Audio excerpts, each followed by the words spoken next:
নমস্কার বন্ধুরা, সুস্মিতার রান্নাঘরে সবাইকে স্বাগত। আজকে তোমাদেরকে বানিয়ে দেখাবো দারুণ সুস্বাদু আলু চিংড়ির ডালনা বা আলু চিংড়ির রসাও বলা যেতে পারে। এটা খেতে কিন্তু খুবই টেস্টি হয়, গরম ভাতের সাথে খেতে জাস্ট দারুণ লাগে। রেসিপিটা বানানোও কিন্তু খুব সহজ। তাহলে চলো আর কথা না বাড়িয়ে আজকের রেসিপিটা ঝটপট দেখে নেওয়া যাক। তো দেখো, এখানে আমি নিয়ে নিয়েছি 500 গ্রাম চিংড়ি মাছ। চিংড়ি মাছের সাইজগুলো কিন্তু একটু বড় আছে, একদম ছোট চিংড়ি না।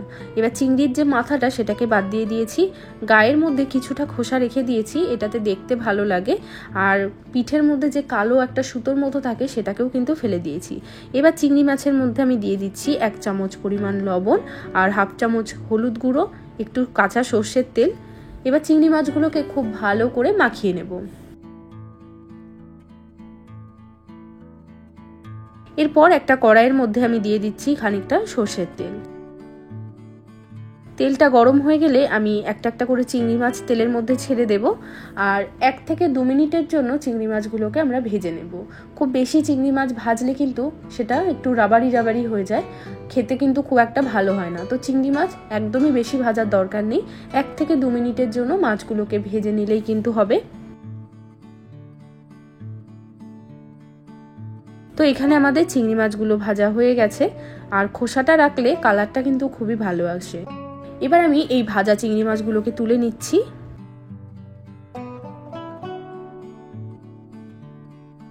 এই তেলের মধ্যেই আমি দিয়ে দিচ্ছি আলু। 2টো বড় সাইজের আলু আমি টুকরো করে কেটে নিয়েছি। তো আলুগুলো দিয়ে তার মধ্যে একটু লবণ দিয়ে আলুগুলোকেও খুব ভালো করে ভেজে নেব। তো এখানে আমার আলুগুলোও খুব ভালো করে ভাজা হয়ে গেছে, সমস্ত ভাজা আলু তুলে নেব। এর মধ্যে আমি আরো খানিকটা সর্ষের তেল অ্যাড করে দিচ্ছি। এবার এর মধ্যে ফোড়ন দিয়ে দেব 1/2 চামচ মতো গোটা জিরে, 2টো শুকনো লঙ্কা আর একটা তেজপাতা। ফোড়নটা কয়েক সেকেন্ড নাড়াচাড়া করে নেওয়ার পর দিয়ে দিচ্ছি পেঁয়াজ কুচি। এখানে আমি নিয়েছি 2টো মিডিয়াম সাইজের পেঁয়াজ। তো পেঁয়াজটাকে আমাদের খুব ভালো করে ভেজে নিতে হবে, একদম নরম নরম করে। তো দেখো, পেঁয়াজটা কিন্তু খুব ভালো করে ভাজা হয়ে গেছে। পেঁয়াজটা যত ভালো করে ভাজা হবে এই গ্রেভির টেস্টটা কিন্তু তত ভালো আসবে। তো পেঁয়াজ এখানে খুব ভালোভাবে নরম করে ভাজা হয়ে গেছে। এবার এর মধ্যে আমি দিয়ে দিচ্ছি 1 চামচ আদা রসুন কাঁচা লঙ্কা বাটা। এই আদা রসুনটাকেও কয়েক মিনিটের জন্য একটু নাড়াচাড়া করে ভেজে নেব, যাতে আদা রসুনের যে কাঁচা গন্ধটা সেটা চলে যায়। আদা রসুনটাকেও 2 থেকে 3 মিনিটের মতো আমি ভেজে নিয়েছি। এবার এর মধ্যে আমি দিয়ে দিচ্ছি টমেটো কুচি। এখানে আমি নিয়েছি একটা বেশ বড় সাইজের টমেটো। সেটা দিয়ে দেওয়ার পর দিয়ে দেব 1 চামচ লবণ বা স্বাদ অনুযায়ী লবণ। এবার দিয়ে দিচ্ছি আমি সামান্য একটু হলুদ গুঁড়ো, 1/2 টিস্পুন মতো দিয়ে দিলাম কাশ্মীরি লঙ্কার গুঁড়ো, 1/2 টিস্পুন জিরের গুঁড়ো। এবার মশলাটাকে খুব ভালো করে নাড়াচাড়া করে নেব, আর সামান্য একটু জল দিয়ে দিচ্ছি যাতে মশলাটা খুব ভালোভাবে কষানো যায়। এবার আমি একটুখানি ঢাকা দিয়ে রেখে দেবো 2-3 মিনিট মতো, যাতে টমেটোটা আমাদের খুব তাড়াতাড়ি নরম হয়ে যায়। তো 2-3 মিনিট পর আমি ঢাকাটা সরিয়ে নিচ্ছি। তো দেখো, এখানে টমেটোটা কিন্তু একদম নরম হয়ে গেছে। এবার আমাদের মশলাটাকে ভালো করে কষিয়ে নিতে হবে, যাতে মশলার যে পুরো কাঁচা গন্ধ সেটাও চলে যায় আর মশলার থেকে পুরো তেলটা আলাদা হয়ে যায়। মশলাটা যত ভালোভাবে কষানো হবে এই গ্রেভির টেস্টটাও কিন্তু তত চমৎকার আসবে। তো মশলাটাকে তেল ছাড়া পর্যন্ত নাড়াচাড়া করে কষিয়ে নেব। এখানে দেখো, মশলাটা কিন্তু খুব ভালোভাবে কষে গেছে, এখন তেলটা কিন্তু চারিপাশ থেকে ছাড়তে শুরু করে দিয়েছে। এবার আমি এর মধ্যে দিয়ে দিচ্ছি কাজু বাদাম বাটা। আমি এখানে 4-5টা কাজু বাদাম বেশ অনেকটা জল দিয়ে ভালো করে বেটে নিয়েছি। তো কাজু বাদামটা দিয়ে তারপর গ্রেভির সাথে খুব ভালো করে মিশিয়ে নিচ্ছি। গ্যাসের ফ্লেমটা একদম লোতে রেখে দেব, আর একটু নাড়াচাড়া করে মশলাটাকে খুব ভালোভাবে কষাবো যতক্ষণ না পর্যন্ত পুরো তেলটা আবার ওপরে উঠে আসছে। তো 5 থেকে 7 মিনিট মতো সময় নিয়ে মশলাটাকে আমি কষিয়ে নিয়েছি। এখন দেখো, মশলাটার থেকে তেলটা কিন্তু একদম আলাদা হয়ে গেছে, মশলাটা খুবই ভালোভাবে কষে গেছে।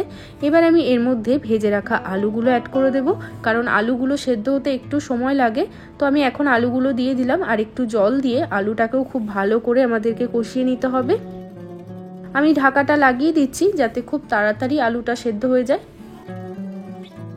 5-6 মিনিট মতো আমি ঢাকাটা রেখেছিলাম, এখন আমি ঢাকাটা সরিয়ে নিচ্ছি। তো তো এখানে কিন্তু আমাদের আলুটাও সেদ্ধ হয়ে গেছে, আর আলুর সাথে মশলাটাকে কষানোতে আলুর ভেতরে কিন্তু মশলাটাও খুব ভালোভাবে ঢুকে গেছে। এবার এর মধ্যে আমি দিয়ে দিচ্ছি 1 বাটি পরিমাণে জল, দিয়ে দেবো ভেজে রাখা চিংড়ি মাছ, এখন দিয়ে দিচ্ছি 1 চামচ পরিমাণ চিনি আর বেশ কয়েকটা চেরা কাঁচা লঙ্কা। সবকিছু একবার ভালো করে নাড়াচাড়া করে ঢাকা দিয়ে রেখে দেবো 10 থেকে 12 মিনিটের জন্য। গ্যাসটা কিন্তু একদম লোতে রেখে দেবো। তো 10-12 মিনিট হয়ে গেছে, এবার আমি ঢাকাটা সরিয়ে নিচ্ছি। তো এখানে আমাদের কিন্তু আলু চিংড়ির রসা বা আলু চিংড়ির ডালনা অলমোস্ট রেডি হয়ে এসছে। আমি নামানোর আগে দিয়ে দেব একটুখানি গরম মশলার গুঁড়ো। 2 থেকে 3 মিনিটের জন্য আমরা একটু মিডিয়াম আছে এটাকে নাড়াচাড়া করে নেব, যাতে গ্রেভিটা একটু গাঢ় হয়ে আসে আর তেলটা আবারও ভেসে ওঠে ওপরে। তো 2-3 মিনিট পর এখন দেখো তেলটা কিন্তু আবারও উপরে ভেসে উঠেছে, আর গ্রেভিটা দেখে বুঝতে পারছো যে খুব একটা কিন্তু ঝোল ঝোল হবে না, এটা একটু রসা বা ডালনা যেরকম হয় সেরকমই হয়েছে। তো এবার আমি গ্যাসটাকে অফ করে দিচ্ছি, আর এবার এটাকে সার্ভ করার পালা। তো এটা গরম গরম ভাতের সাথে খেতেই বেশি ভালো লাগে, এটা টেস্ট সত্যি অসাধারণ হয়। এইভাবে তোমরা একবার রেসিপিটা বানিয়ে দেখো, আর তারপরে আমাকে কমেন্ট করে অবশ্যই জানাবে তোমাদের কেমন লাগলো। আজকের ভিডিওটা যদি ভালো লাগে একটা লাইক করতে ভুলো না। সবাই ভালো থাকবে, আমি আবারও চলে আসবো অন্য কোনো ভিডিওর সাথে। আজ এ পর্যন্তই, টাটা।